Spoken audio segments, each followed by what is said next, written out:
ભાઈ શ્રી હર્ષભાઈને ત્યાં જઈએ છીએ કારણ કે ગાંધીનગરની અંદર જે પ્રમાણે દુષ્કર્મની ઘટનાઓ બની, એક જ દિવસમાં 3 દીકરીઓ સાથે દુષ્કર્મની ઘટનાઓ બને છે, એમાંથી એક મૃત્યુ પામે છે. 30 વર્ષની સરકાર છે, તો 30 વર્ષની સરકારમાં સરકાર જો મહિલાઓની સુરક્ષા ના આપી શકતી હોય તો પછી બીજું શું કરી શકે?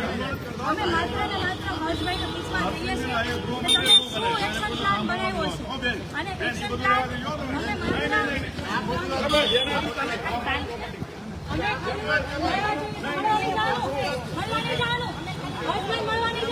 ભાઈ પાછળ આવી જા.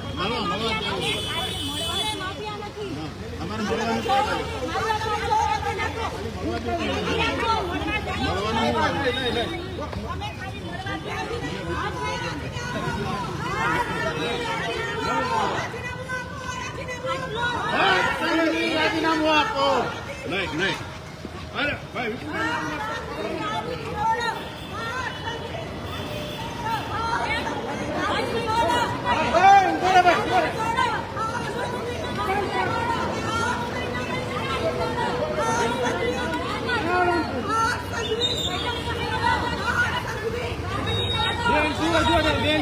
અત્યારે હર્ષભાઈને ત્યાં આવ્યા છીએ કાર્યાલયની બહાર. અમે એને મળવા માંગીએ છીએ કે આ ગુજરાતની અંદર મહિલાઓ સુરક્ષિત નથી, તેના માટે શું એક્શન પ્લાન કરાયો? ગાંધીનગરમાં એક દિવસમાં 13 મહિલાઓ સાથે દુષ્કર્મ થાય છે, એક દિવસમાં શું કરે છે? કાનૂન શું કરે છે? મહિલાઓ સાથે કેવી હોત ને તો આજે આ હાલત ના હોત. આજે દીકરીઓ કેટલી દેખાય છે, એક જવાબ ના આપી શકે. કોઈ વિરોધ કરવાને મળવા માટે કોઈ બી તકલીફ પડે છે આ લોકોને.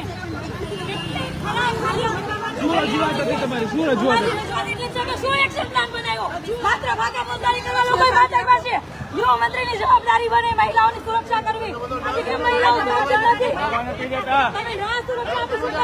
પોલીસ અટકાયત કરી જાય બધું શું કેવું છે? પોલીસ અટકાયત કરી રહી છે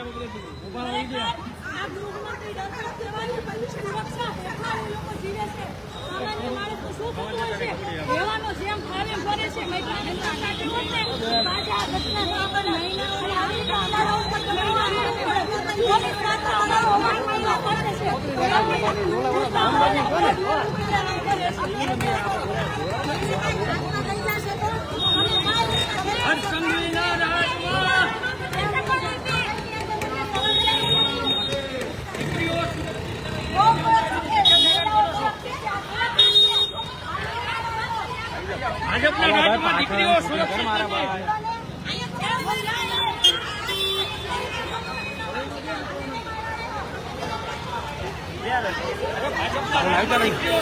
નથી. અમને ઓકાને આમ કરો આવી રીતે મારી નારીઓને કેમ એનું લાઈવ ચાલુ છે.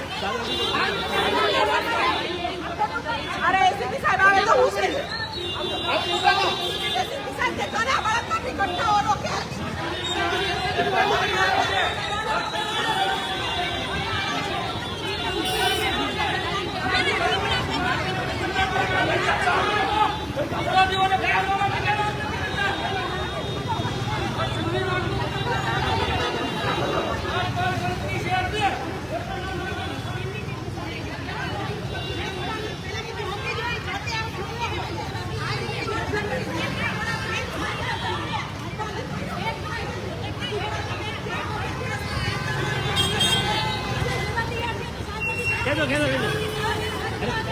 લઈ જાઓ ગાડી હટાવો સાઈડમાં.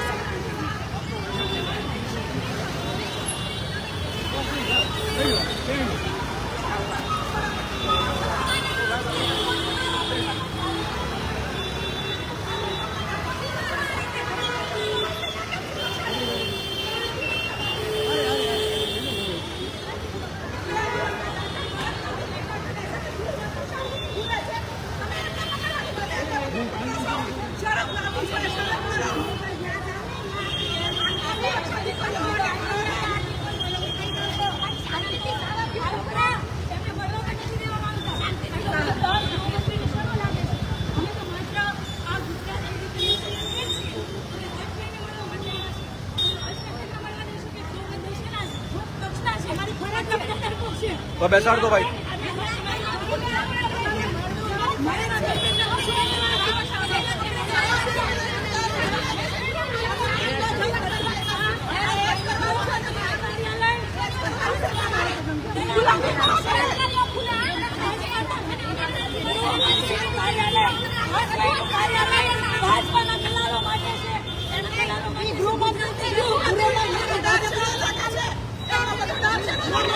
જ્યાં બળાત્કાર થતા હોય ત્યાં